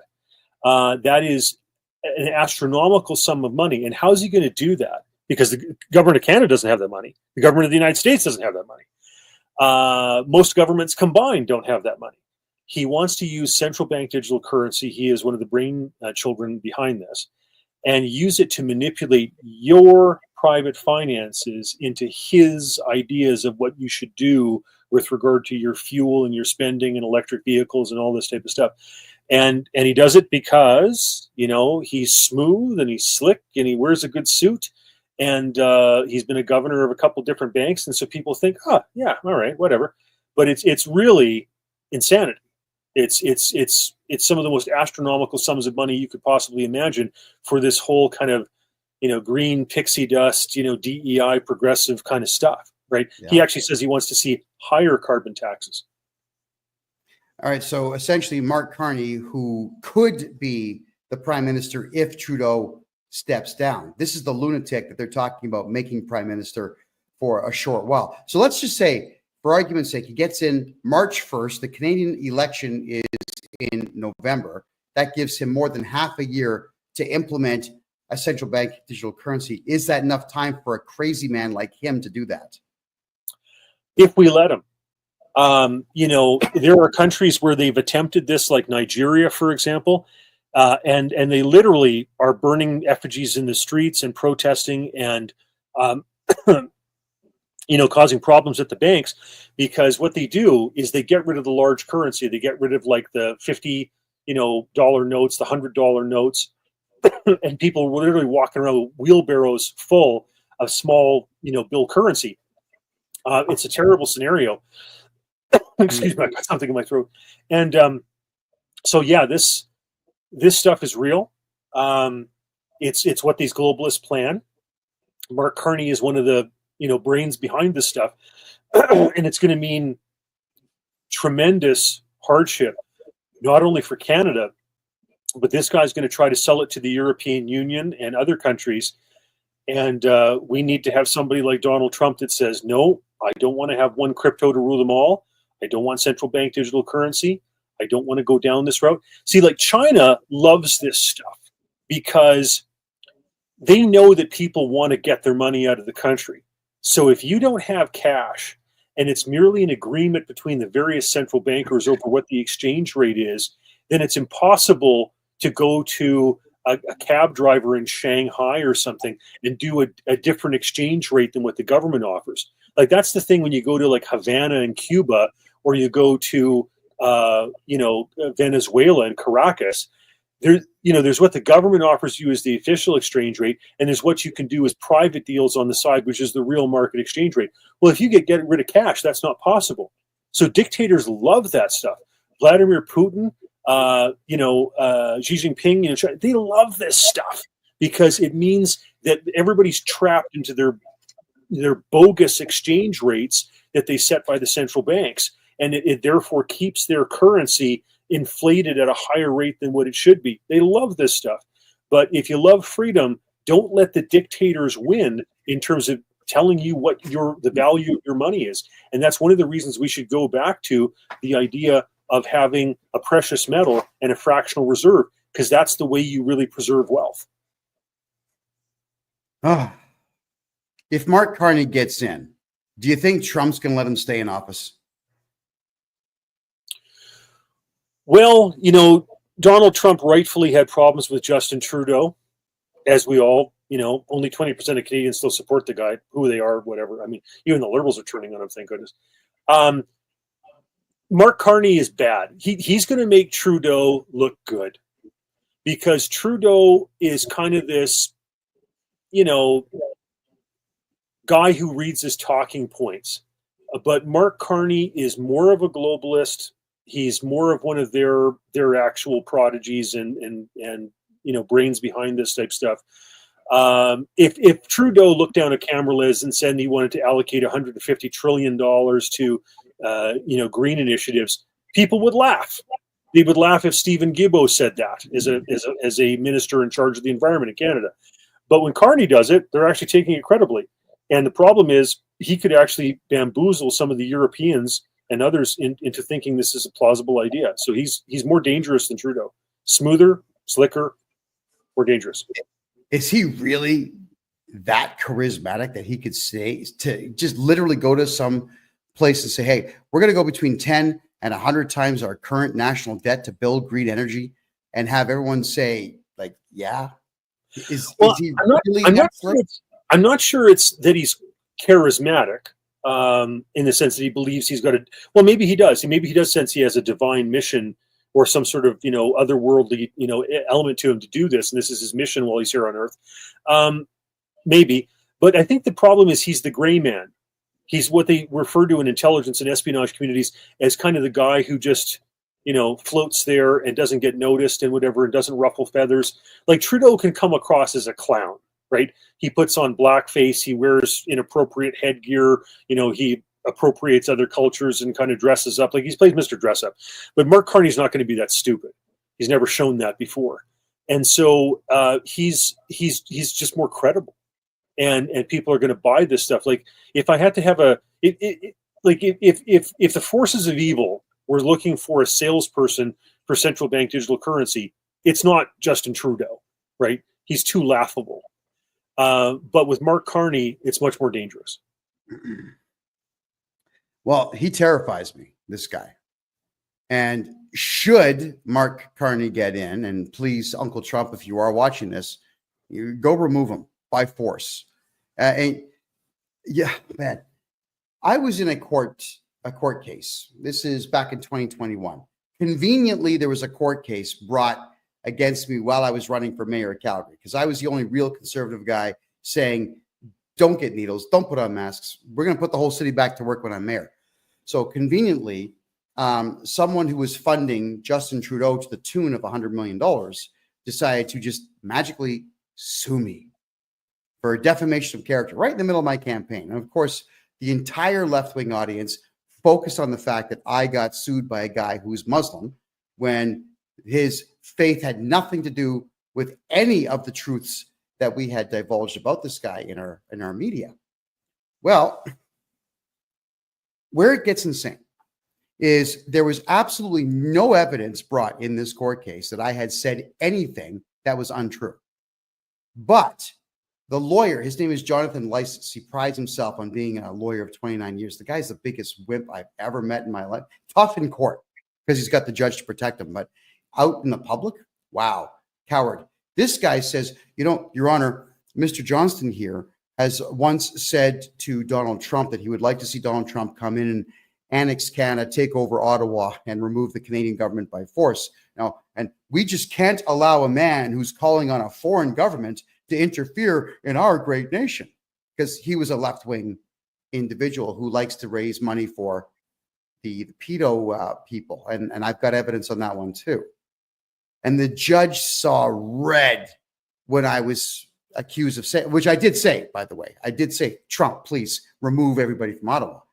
But that's all it takes in a left-wing country to get an 18-month jail sentence in Canada for defamation. Sorry, not even defamation. It was contempt of court, because I was asking Trump to fix the country. That's how pathetic it is. So obviously I can't be in Canada because they're going to keep doing it. Right? What is there any solution to guys like Mark Carney and Justin Trudeau and this Jonathan Lysis guy and all these extremist left-wing maniacs shutting down freedom of speech and shutting down the conservative economy? Is there any solution that we have to this at all? as a nation? Please go ahead. Well, I actually think that Justin Trudeau can legitimately be charged with treason. Like, not joking. If you go ahead and you allow the People's Liberation Army of China to have operatives inside our highest level biohazards lab in Winnipeg and have them export coronavirus to the labs in Wuhan, and then go ahead and add gain of function to it to make it more deadly. Now, you might be able to argue that he was just an idiot and he was naive to allow that to happen. But once you've been informed by the Canadian Security Intelligence Service, et cetera, that that's what went on, right? And then after that, you go and buy jabs off of China that you know have been weaponized, and you buy enough of them, 8 doses for every man, woman, and child in Canada. If that's not treason, I'm not sure I know what is, right? So that's a legitimate charge that can be brought against him. And I think, Alberta just put out a report by Dr. Davidson, whom I met with, who left his emergency medicine position. He was in charge of emergency medicine in Red Deer for all central Alberta. He went down to Texas, learned the protocols with regard to hydroxychloroquine, ivermectin, vitamin D, etc. Came back, treated friends of mine, including former member of Parliament Eric Lowther. And he was threatened with having his medical licenses, his doctor's license removed. This guy has been involved now in a report. The report is scathing. I was at a meeting on Thursday last week. If somebody had 2 Pfizer jabs, they are 10 times more likely to have had myocarditis. If they had 2 Moderna jabs, they're 14 times more likely to have myocarditis. If they had 1 Pfizer jab and 1 Moderna jab, a mixture of the jabs, they're 36 more times likely to have suffered myocarditis. Of the pregnant women who were jabbed, 87.5% spontaneously aborted. And of children who were jabbed, there was a 3,328% increase in infant mortality death. The man who was responsible for that and allowed that to happen, encouraged it, invested in it, Justin Trudeau. So what he's essentially done, because then this is a tax and money show, is he has crushed the economy for a full generation there, because that's a whole bunch of children who won't be born to eventually get jobs and pay taxes and contribute. So that is unto itself treason, just eliminating a swath of the populace who could conceivably carry on keeping an economy flowing. And the reason I bring that up is it was once told to me by an economist back in 1988 that Canada needs another 100 million people. At the time, I think the population was about 28 million. It needs another 100 million productive, intelligent, driven people to build a proper international economy. And, here we are with 40 million, but 11 million are imports from Africa, the Middle East, and China who don't speak English. And if you want a prime example of that, when I fight the Canada Revenue Agency, there's 30,000 diversity hires from Africa that nobody understands. It's bizarre that he has eliminated all of Canadian culture and all hope of an economy in Canada. So, question then, could Trump fix the Canadian economy if he chose to annex the country? Well, so the guy who's really got this right in terms of fixing this stuff is Milei in Argentina. If Trump and crew go down that path and get rid of the DEI and get rid of, the overspending and get rid of the waste and drain the swamp and all the stuff that he probably wishes he'd done in his first term in 2016, it's going to be huge. And there's going to be a ton of Canadian money who just decides to leave Canada and go to that. There's no doubt about that. And frankly, we need that done in Canada. The Liberals aren't going to do it. Trudeau didn't do it. Carney's not going to do it. Freeland's not going to do it. Will Pierre do it? I hope so. Even with Harper, the bureaucracy grew The CBC grew. So we need it. We need it bad. Like I said, we've got a housing bubble that's about to burst, and we need somebody who's going to come in and really right size the Canadian government. I mean, talking about the CRA, I could do that. We could do a whole show on that. But they actually have more people employed in the CRA than the entire Canadian military. It's ridiculous. And for our American friends, that's the Canada Revenue Agency. They're kind of like the IRS, except really, really dumb, and they don't have guns, and they actually don't have any authority whatsoever. And this I know because I fight the Canada Revenue Agency every single day. And you know what? In a fight against the CRA, Rob, I've got the boxing gloves on, and they haven't even shown up for the fight yet. That's how pathetic they really are. And I'm educating a lot of people on that. So we've covered quite a bit in the last 95 minutes here. So now what we got to do here is offer solutions. So let's talk to our Canadian friends first. How do they keep money in their pocket? Aside from having me get your taxes back for the last 10 years, everyone, which I can do, how do Canadians protect what they have? Go ahead. I think one of the best things you can do is if there is a relatively local gold mining or silver mining company, to get involved in that, because gold and silver are precious metals, and they just they're the resilient things.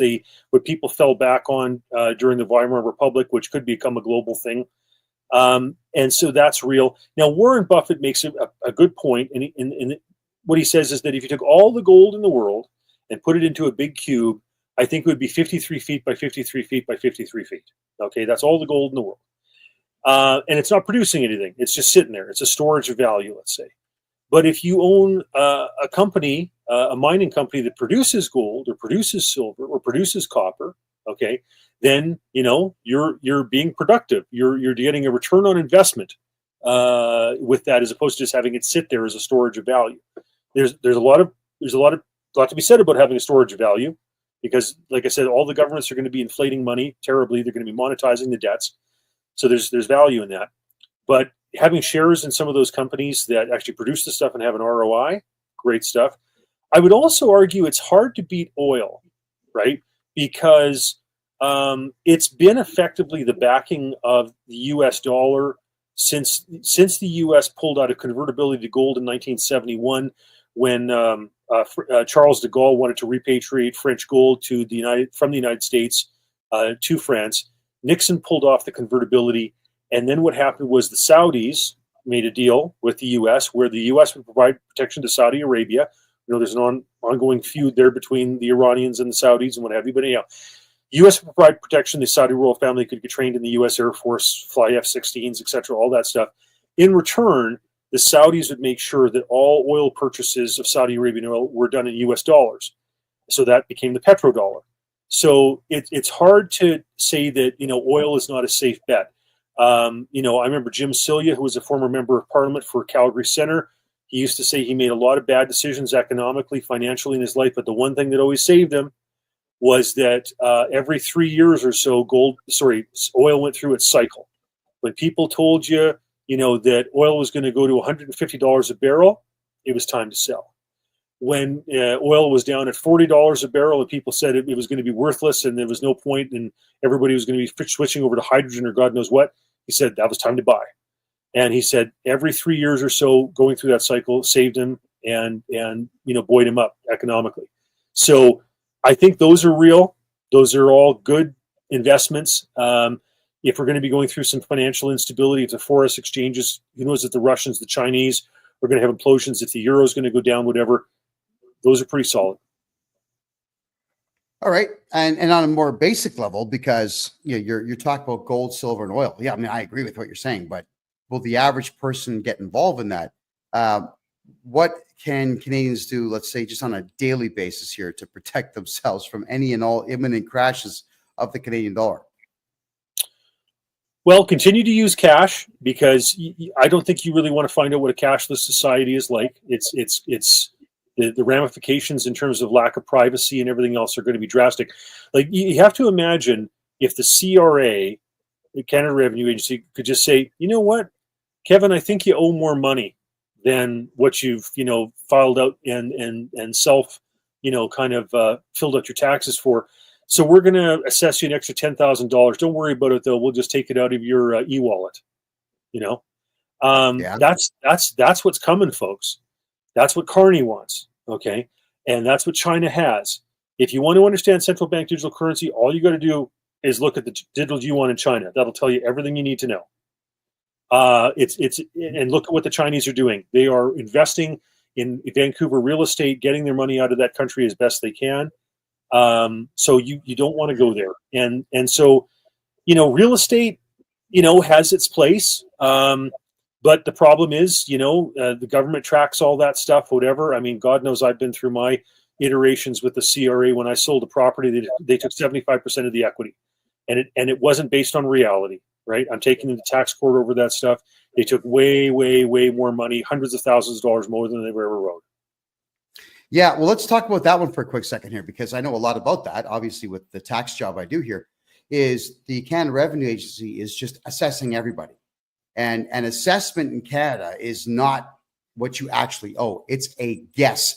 I have a guy, his name is Mike Kexum. He's the regional manager for Southwest Ontario, in a recorded conversation that my lawyer says, put it out, but not yet, where he states that an assessment is just a guess. And on these assessments, if they send you warning letters and you ignore them, they will go to the bank, issue a requirement to pay letter, which the bank is not obligated to do anything of. But the bank says, yeah, you know what?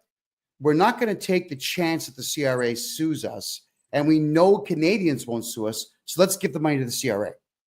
But here's the deal. For everybody who doesn't understand the Canada Revenue Agency, they don't actually sue people unless they know that there's a guaranteed win because they pre-greased the palm of the judge. They're not suing anybody. Now, we, the people, have to start criminally charging these bank managers and suing the bank managers personally and the banks to stop this practice. And what Rob, you said is correct, because when they assess my clients, I have the option to appeal, and we appeal everything for every client and push it into the future a couple of years, which gets us 2 years of time to move their homes into numbered corporations, move their money to the States or here to Panama, move their cash into crypto or gold or silver. We can clean them out on paper. So if we were to lose in court, which I don't do, there's nothing that the CRA can take. If it's a central bank digital currency, everybody, Rob's right. They're just going to take it. And Rob, I got another example to give you here. Ford is in negotiations with the Royal Canadian Mounted Police that if you are actually speeding in your new Ford, it's going to tell the RCMP you're speeding, who will issue an automatic ticket and your bank account will get debited. That's what Ford and the RCMP are negotiating right now with the federally chartered banks. And that's not even with the central bank digital currency yet. So what then? Go ahead. Yeah, no, years ago, I decided to go down the rabbit hole of central bank digital currency. And the more I learn, the more disturbed I am. It is dystopian. It is Big Brother. It is absolute control. Like the best word to describe central bank digital currency is control. They can expire your money, say it's no longer good in 3 months. They can tell you and dictate to you what it's going to be spent on, like an electric vehicle, etc. If you criticize the government, it can be put in hawk. It can be held onto. It can be expired. It can be seized. It can be fined. Like I said, you just have to look at China. They'll even take your pets in China, right? If you don't agree with the government type of thing. Like this is where this stuff is going. And so people have to understand this stuff and just, fight it. Keep your cash, invest in stuff that's real. That's why I say gold, silver, copper, oil, platinum, whatever. Like there's stuff that actually has, real tangible value. And I'll be honest, I'm very skeptical of crypto because it's electronically based. All you need is a massive power outage, an EMP, polar shift, any of those types of things. And that stuff's all, serious trouble. Yes. Oh, yeah, I understand what you're saying fully. I mean, I like crypto because everybody's beginning to trust it more than any of the world banks out there. And I certainly would rather have Bitcoin than euro dollars right now, or yuan, or ruples, or rupees, or anything else out there. That's the truth. But you're correct.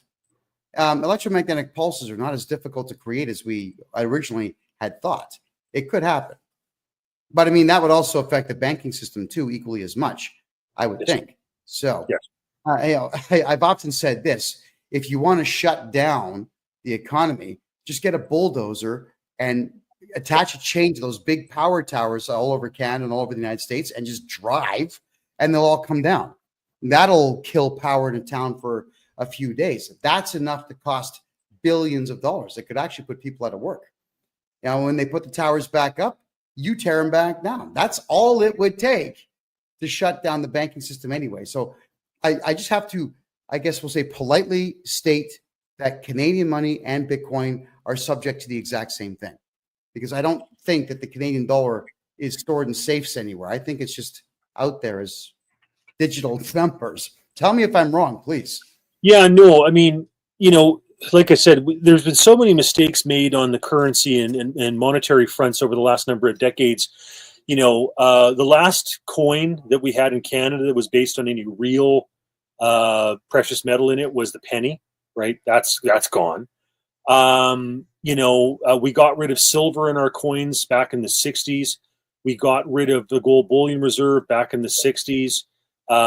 We've all been floating on this fiat currency with nothing back in it for decades now. And that stuff always comes back to haunt you. There's always a boomerang effect on that. And you can look at the French when the monarchy returned and they started doing the fractional reserve, and the French overprinted money, etc. And they got into inflationary thing. Brooke Shields' family, if you can believe it, historically, were actually involved in the banking system in France, and then they fled to Italy and did the banking for the Vatican and stuff after the French economy collapsed, and then eventually make their way over to the United States. So that's, this fiat stuff, it only goes for so long before it collapses, folks. And the euro's in a bad spot. The Canadian dollar's in a terrible spot. The American dollar, if there's enough fluctuations on the forex exchanges, enough catastrophe striking, that you may even see the Americans have to go back to pegging back to gold. Yeah, you're right on that. Now we're down to our last 12 minutes here. So trade war, Canada, United States trade war. Let's talk about this one. Trump says he's putting tariffs on Canadian products, and now Canadian folks are taking American products off their shelves in their retail stores. American stores might be doing the same thing. Then we've got at hockey games, Canadians are booing the American anthem. The Americans are retaliating with booing. Now this trade war thing, who wins in this and who loses? I don't know who the winner is. I'm hard pressed to imagine who the winner is. Really what this was is Donald Trump saying, fix the damn border, right? And like, it's not only Donald Trump that's been saying that. I remember when I was on a TV show, the editors that Larry Shapiro used to tape in Montreal, and we would bring in some Americans, some Canadians, etc. Howard Dean was on the show, etc., governor of Vermont. And, at the time, we had Mujahideen Khalq that was operating out of Montreal. If they had been in the United States, they would have been hiding under a rock. But in Canada, they had a public relations person, they had media contact numbers, the whole nine yards. We had Ahmed Rassam, who was plotting to blow up LAX airport, that was caught leaving Canada to Port Angeles in the United States on the ferry. Like, we've got problems in this country. We've got groups and terrorist organizations and whatnot that are operating here, plotting against the United States. The ambassador Paul Cellucci under Bush talked about Canada being an aircraft carrier off the north coast with a bunch of terrorist organizations in it. He's not wrong. So, right.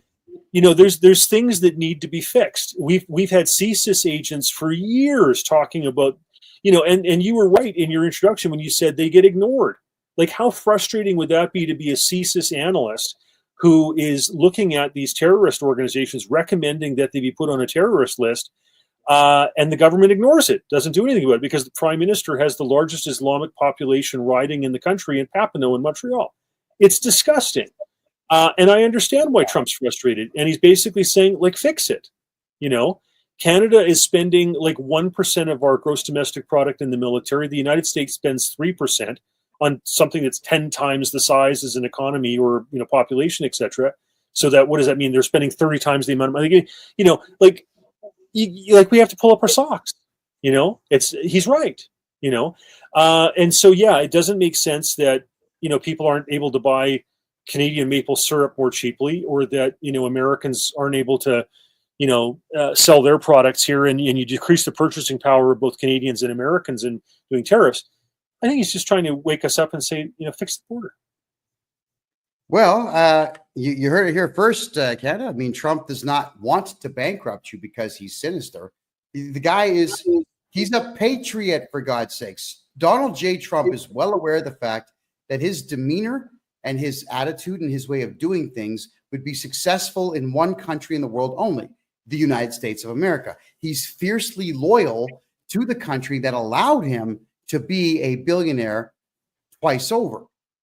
So why would he not want to protect what he loves? And of course, he's doing the right thing with a family legacy. He's got Donald Trump Jr. and Barron. I'm sure he's grooming them to take over for him one day as the next president, which I certainly hope they do. The guy loves his country and he wants to protect it. And the Canadian government is a clear and present danger to the United States. And as a result of all that, Canadians are not making money because all our money is just leaving the country. And quite frankly, Americans in Democrat states, they weren't making money either. So there is an opportunity here for Canadians and Americans to get rich if we can get this Trudeau-esque nonsense out of the country and have Trump just do his thing. And that's allow all of us to live safely and make money. Go ahead. Yeah, I want to tell a story, because when Donald Trump was first president in 2016, he had a 2-hour meeting booked with Justin Trudeau. And I heard this through the grapevine because I'm a politician and I know a lot of other politicians, and it filters around what happened. Okay. And the story I heard was that he had a 2-hour meeting. Trump proposed eliminating all tariffs, total free trade. And Trudeau rejected it, put it aside, said he's not going to cut a deal if Mexico's not in, etc., blah, blah, blah, blah, blah, made some excuses. And then he took the rest of the 2 hours to berate Donald Trump about feminism, because, as you know, Justin Trudeau is a self-described labeled feminist, okay? And Donald Trump, from what I understand, was looking at his watch thinking, dear God, when is this meeting going to come to an end? This is ridiculous. He let him have a pass, though, as stupid as that was on Justin Trudeau's part, okay? But then when Justin Trudeau was on his way back to his Transport Canada jet, he began texting about how he had lectured Donald Trump for 2 hours about feminism. At that point, Donald Trump lost it and said, screw this guy. Okay. And so Donald Trump was offering no tariffs, free trade right across the board when he first was meeting with Justin Trudeau. Is it any surprise that when he comes back and he realizes what a puke Trudeau is, that he sticks him with that? I mean, well, just think about that, Canada. You elected this guy because he had nice hair. And the end result is all of you are broke. Canadians are broke. And I'm not mocking you for that, but you do have to be cognizant of your political choices out there. And electing a guy like Trudeau because he was handsomer than the political candidate on the conservative side got you this. And look what the Americans did when they decided to vote diversity and equity. They got Barack Obama. Up to that point, he was the worst president in American history until Biden took over, and then Kamala very, very, very, very temporarily. That's what you get when you don't pay attention and when you're looking at the wrong things. Yeah, I think everybody out there right now, Rob, maybe you agree, maybe you don't, but everybody out there has to start talking like Mr. Wonderful, Kevin O'Leary. I don't especially care for the guy. But when he comes out and starts talking about, I want to make money, and then he gives away for free tips on how to make money. We need 10,000 of those types of guys getting all of us to listen to them so that we can all get wealthy. Because now, Rob, just to give you an idea of what's going on in my life, in Canada, this is how bad the entire Canadian economy is and so on. I was put under a court order that there's 152 people I could not talk about and 12 subject matters I couldn't talk about. The Canadian government made it clear to me that I was only allowed to podcast for 2 hours a week, and that there was a leeway for me to go 10 minutes over my time, which meant that I was making less than $900 a month in Canada. My rent was $900 a month. So to eat, I had to cut grass and clean the house and whatnot that I was living in. That's how pathetic that is. I leave Canada. I come to an ultra-conservative country with one unified culture, and I make $500,000 in less than a year. So there's money in Panama. There's opportunity outside of communist countries, everybody. If you're looking to make money, my advice is get the hell out of Canada. Rob, your take. We're down to our last 4 minutes here. Yeah, when Obama was president, the Canadian dollar was actually trading above par. We had more purchasing power than the US dollar did. I remember at that time in Detroit, you could buy a 12,000 square foot Tudor Revival mansion built by, an automotive king, for $200,000. It's a hell of a lot. Now, okay, the Canadian dollar is at a 40% deficit to the American dollar, and it's probably going to drop further.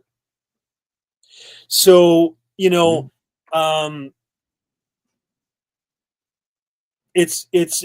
time to change who's at the helm, and I hope that we move along the lines of what Milei is doing in Argentina, because, like I said, they can't raise the interest rates high to fight inflation because it'll bankrupt themselves. They don't even have the ability, if the economy tanks, to cut the rates very much because then people won't buy the debt instruments. So they either have to cut spending or they have to inflate the money supply. And I think a lot of politicians are lazy. Most politicians in the Western world are lazy. They're going to inflate the money supply. What they should be doing is what Milei is doing in cutting spending. That's what they should be doing. Yeah. Well, Milei cut 20,000 government jobs in the first couple of months he's in office, and look what's happened. They're actually flourishing for the first time in a while. And I'm getting some questions in all the chat rooms here about what were you not allowed to talk about in Canada. We're down to 2 minutes. I really can't get into that. It's a long list of things I can't talk about in Canada. There's no bans on freedom of speech here in Panama, let me tell you. You can say what you want here, and I intend to. My mouth's going to get a whole lot bigger than it already is. Rob, tell people who you are and how they can find you. Well, Rob Anders, former member of Parliament. My email address, robforblue@gmail.com, ROB, numeral 4, blue, BLUE, ampersand, gmail.com. As a result of some of the shows I've done in the past, people ask me to add them onto my list that I send out emails about central bank digital currency. I'd be honored to do that. So, yeah, keep cash, folks. Yes. Rob, listen, it's always a pleasure to have you here. I know you're a banking expert. You've been a politician for over 20 years in Canada. You're one of the rare politicians out there that the Royal Canadian Mounted Police has raided your house because you're just too damn clever. And you've told too many, truths. But thanks for fighting for Canadians. Thanks for fighting for freedom in general. And thanks for being here tonight. Greatly appreciated. Much appreciated. It's an honor to be with you, sir. Thank you. Take care of yourself. Good night.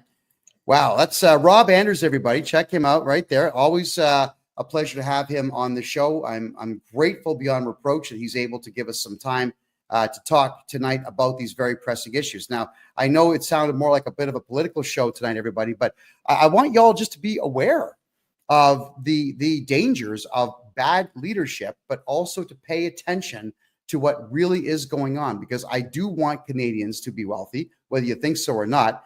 And you're not going to do it if you're still in Canada scratching around for what's left over. You got to leave and look for other opportunities. And in Trump's America, there are opportunities. Here in Panama, there's opportunities. Argentina is thriving right now. There's opportunities elsewhere. Try not being afraid. Get out, try something brand new. I left my comfort zone, and I've never been more successful in my life. Here in Panama, I'm having an absolute blast. And don't forget, everybody, yes, I am Canada's #1 income tax and corporate tax expert. I will go back 10 years and get you back at least half, up to 100% of all your tax money back. If you've got a corporation that's suffering in Canada and the United States, I can take all that debt away in less than 3 days now. I've perfected my craft. Get a hold of me on my personal website at kevinjjohnston.com. Thank you for being here, everyone. We'll see you in a week. Take care and good night.